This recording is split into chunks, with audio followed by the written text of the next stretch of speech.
A huge change to gameplay is coming to Brawl Stars with the addition of Hypercharge, but there are changes as well that are going to hurt free-to-play players. Now, we're going to cover all of that, plus the brand new brawlers Pearl and Chuck, aka Mortis in a Train, as well as all the other stuff coming into the newest season of Brawl Stars, the return to Ranger Ranch. Hypercharge is the first big gameplay change to Brawl Stars in 3 years, back when they introduced gadgets. This is how Hypercharge is going to work. It builds up just like a super would, but it takes longer to fully charge. Once it is charged, you just press the new Hypercharge button and you enter that state of hyperchargedness. In this state, your stats will be buffed and you'll get a new ability. Now, it seems that the hypercharged state will last about 7 seconds or so, but that's only if you don't deal any damage while it's active. If so, it'll actually add a little bit to the hypercharged state, but it's moving down so fast you can't fully charge it up again, or at least I don't think that you would be able to. We did, however, get to see a few of the brawlers' hypercharge abilities in the Brawl Talk. For instance, Shelly's super is going to be 33% wider. Jackie's super will also slow enemies down for 1.5 seconds. And we can see here that Colt's super is at least twice as wide as normal. And Spike's super is 20% larger as well. This is in addition to the extra stats that you get for speed, damage, and shield, which varies between brawlers. Now, we didn't see a description of Bull or Pearl's hypercharge, but all of the other hypercharge modified the supers of those brawlers, so I'm going to go out on a limb and say that it would probably affect their super as well. But I will be bringing you all the details on every hypercharge as well as everything else in the update, so subscribe if you want all that information the second that Brawl Stars lets me release it. Now, as for the cost of the hypercharge, yeah, it's expensive. Upon release for the first 2 weeks, you're going to have the option of buying a collector's pack for either 9,600 gold or 299 gems. This collector's pack does include the hypercharge, a spray, a pin, and an animated profile icon, which is something new to Brawl Stars. You will, however, get Shelly's hypercharge for free by completing a challenge, but subsequent ones, well, they're going to cost you. Now, if you decide to wait a couple weeks to get them, you can purchase them from the brawler screen for 5,000 coins, but that's just the hypercharge itself, not all the extra goodies. On the bright side, after those 2 weeks, you're going to get a chance to get them free from star drops as well, especially since we're going to be getting some free legendary star drops in the shop, as well as some other special events where you can get 2 times the normal star drops every single day. So that's hypercharge, but let's look at the brand new brawlers that are coming. The first of which will be the chromatic brawler for the season, and her name is Pearl. Now, Pearl is the final brawler in the Gold Arm gang, joining Sam and Belle. She's an oven that fires cookies, and at max level, she will have 8,400 hit points, which makes her decently tanky. Her main shot is similar to Pam's with how the projectiles are distributed, but there is a new mechanic involved with it. She has a heat bar that slowly builds up, and when it reaches maximum heat, her shots will deal more damage. Now, the lowest amount of damage that she deals, from what I saw, is 520 damage for one single cookie. And from the looks of it, it can go up to almost 900 damage per cookie at maximum heat. If you were to land all 5 cookies at maximum heat, whew, that's a lot of damage. And speaking of damage, her super is incredibly strong. I mean, not only does this super break walls, but it also deals a ton of damage that is once again scaled by how much heat she has.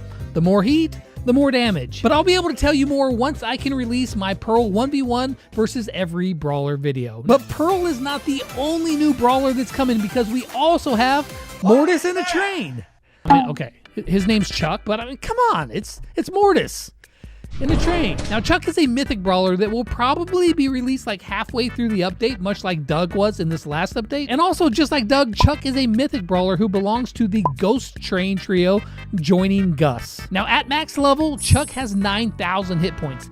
That sounds like a lot, but remember, all of these big hit points, they seem like a lot, but there are some changes to level scaling that makes it seem more than it really is. And I'll cover those changes in a second, but 9,000 hit points is still a good amount, and definitely higher than average. Now, for his main attack, he fires out a long line of hot steam. This attack will pierce enemies, and the closer you are, the more damage it deals. From the video, the highest damage I saw Chuck deal was 1,080, and the lowest I saw was 660. And each shot can deal damage 3 times per shot, which 1,080 times 3 is It's maths. It's Now his super is where it gets really interesting, because when Chuck uses his super, he can throw down like a sign or a post. If this post hits somebody, it knocks them back and deals 800 damage, but this design isn't really just about damage, because Chuck can then use his subsequent supers to either put down another post connecting with the previous one, or he can use his super to dash to the post that he put down. If more than one post is down and connected, he will continue to zip between these connected posts until he reaches the end. Now from the video, it looks like there can be a total of 3 posts, which if all connected would span pretty much the width of a 3v3 map. Also, if anybody is in your path when you're using your super, you will deal 3,500 damage to them. I mean, makes sense because it would probably hurt to get hit by a train. Now we'll find out how good Chuck is going to be in my 1v1 video, but personally right off the bat, I think that he looks very fun and rather strong. Now I've talked about some really cool things that are coming to the game, but there is one change that I'm honestly really apprehensive about. Currently in the game, when you level up a brawler, for each level you gain 5% increase in your base stats. Well, in the new update, that's going to be changed to 10% per level. Along with that, the sequence in which you unlock gadgets, gears, star powers, and hypercharge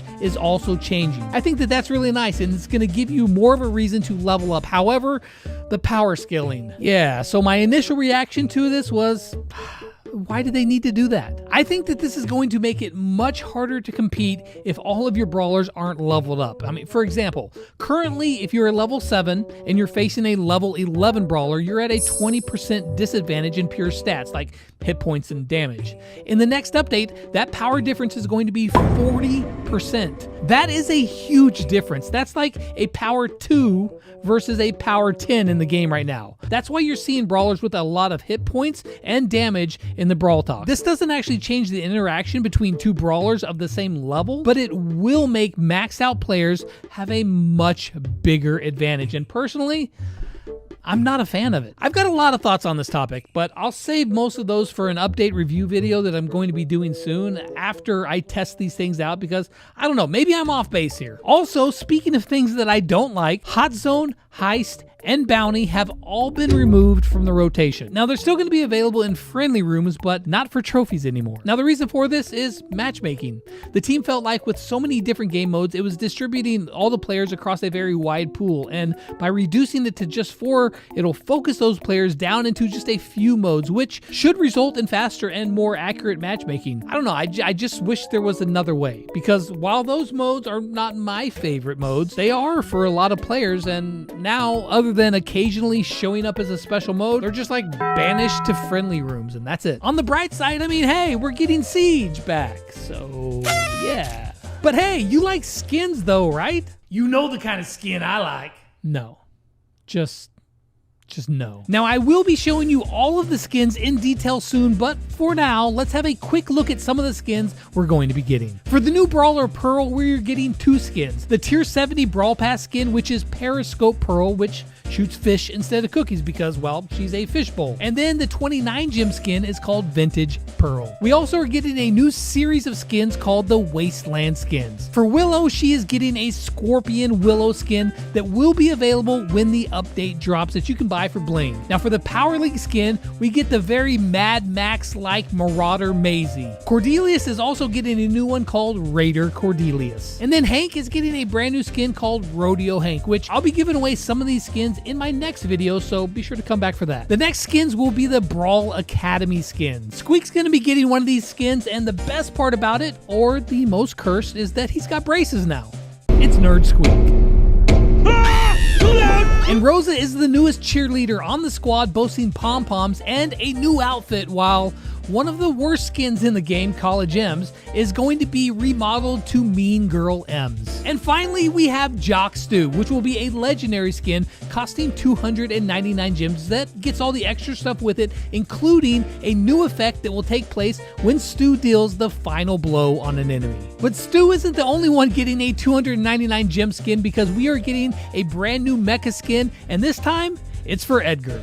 You're going to get the skin as well as pins, profile picture, and a spray. And also the skin has that new cool killing blow effect. The other new brawler, Chuck, will get a 29 gem skin called Inferno Chuck. And the last new skins are the Lunar New Year skins with Lunar Janet and Handbok Mandy. Now, the last thing that we need to cover is that Frank came on and gave us a roadmap for some of the things to come. The first new thing that the team is going to be addressing is Club League. They want to find a way to make it less grindy as well as more rewarding and more accessible to all of the players. Now, they're targeting on getting this done within the next couple updates. After that, they're going to shift their attention to Power League. Much like Club League, this is an underplayed mode that mainly only the really hardcore players tend to enjoy. Badger! Badger! They want to improve the rewards and make it more accessible to all players. Now, they're also still working on a way to make it easier to find people to play with and get more out of the game.